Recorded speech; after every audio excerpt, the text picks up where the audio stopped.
Like we were speaking with Jackie, very practical, hands-on, do anything, but we don't read the manuals like Jackie didn't do today, and so the thing got thrown aside. You don't understand them.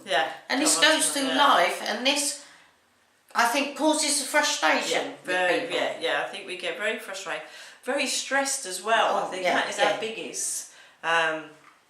Very, very stressed, and we do, and I do believe that how we get so stressed about everything we're trying to do, and we have to it takes us so much longer.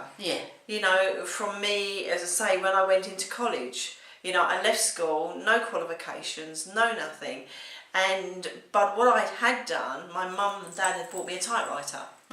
And so I found a lady down the road, and she could sort of teach me how to type. Then I actually went to night school. I mean, I was only 14. I wanted so much to do something. I wanted something. And I could pick up typing. I could actually type. And so I decided to go off to college. And all that first year, my typing skills were better than everybody. I was, for the first time, I was being praised because somebody was saying I was good at something. I couldn't do shorthand. The English I had problems with. They didn't really say again I wasn't spelling. But as I say, every time I was doing tests for these, it was all the typing qualifications. And got right to the end of the year. I'd been praised all year by one particular teacher. But what she hadn't taken any notice of was the fact that when you went for the exam, if the letters was written by hand, any of them spellings were taken off of your marks. So all of a sudden, for the first time, I had failed because even though I typed everything, done everything, the spellings were being taken away. And there was no spell check on No spell check on a not like today. No. And, I remember the teachers sort of phoning up my home and saying, look, okay, we failed this year, come back next year and we work on your English. And it was like, but it's never going to happen because, I spent a whole year. And that again, you left college again with the frustration that you can't do that. Failing very, very miserably. And I think that, it's the whole thing, the whole sort of school era. And I think what is still shocking me was, being in the prison and, we were talking to so many prisoners about their school life. And I think because of what I'd gone through, I could share so much. So I think they really understood, that I wasn't from a textbook. I really understood where they were coming from. And now, as I say, we're talking to children all the time at school and what issues are happening, and we're finding that schools are taking children out of 8 years of age. They're taking them out of the classroom, which you think all this time on they wouldn't do that because I mean, how embarrassing is you've got to go out and do your special needs class, and kids can be so hurtful, and they don't realise how hurtful that they are, because that is with kids, but you're taken out and taken somewhere else, and the way that they're working with you still isn't right, and the child's got to go back in, and I think in this day and age it's absolutely horrendous. We've just heard a story of a little girl of 8 who they've had like 20 hours worth of help, and because she hasn't achieved enough, they are now going to keep her back a year. Now, I think that really is terrible. But I remember, speaking to my cousin, 50, 60 years ago, he was kept back, which, and I was shocked about that. But then we went to Australia, and we spoke to a lady and her son, and he, again, this was only a few years ago, but he was going to be kept back.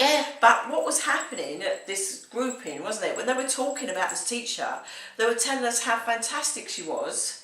And it was all the boys' fault that he couldn't learn. He wasn't learning and that really upset me, because it was like, well, the teachers had him a year. If you couldn't have taught him anything by that year, this is very, very sad. And as you know, Dawn, I mean, I had actually hypnotherapy a few years ago because of the trauma of what you went through as a child, being taken out of the classroom, you remember walking down this big corridor and it stays with you. I think, it's difficult because we look confident women, and I think at times we are. but we've had to deal with it, and I'm open to admit I'm 54. And I wasn't diagnosed till actually I met Jackie, and she actually then opened the door to me, the fact that I wasn't being thick and I wasn't being stupid, but I'd managed in life. And some people can, but and this is why, as I said, I can't really remember my schooling, whether or not it's because I've lost my memory or that it was that bad. And what we're trying to hopefully achieve with these videos on YouTube is to get people to understand that maybe your son isn't just a problem and you've brought into this world another negative, difficult child. What we need to see is why. You know, let's look at the nasty bit later. If we've tried everything and we failed, but it is about us failing, not helping the child learn. It's not about teaching, it's about finding how they learn. That's it, exactly. And that is the most important thing. Anybody can do things parrot fashion, but then when they go out into the world, they don't understand the world that they're in, because it is alien to them. And then, again, as they get to teenage, they get angry with the world because they don't understand how you're getting on so well in the world, or your sisters, your brothers, your friends are, but you're not. And I think this is, I'm not saying this is the answer to all the problems in the world. It's not. We're still going to have naughty people and so forth.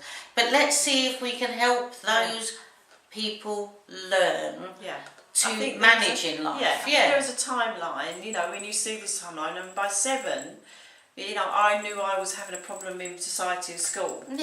Then I knew by 11, again, I was having a problem. So you can actually put timelines of the frustration of what, you know, what we were going through, and, you know, how it does affect your life. So I think, you know, what we want to do then is share our, you know, our experiences, our life, our ideas. We're not here to preach. Jackie and I do have a lot of fun together. We do. So please don't feel that we're taking the mick out of anything, because we're not. But we want to be able to share. Hopefully people will watch and get something from this. We can follow us on Skype. Or we can, I think Jackie's on Twitter. I've not got it yet.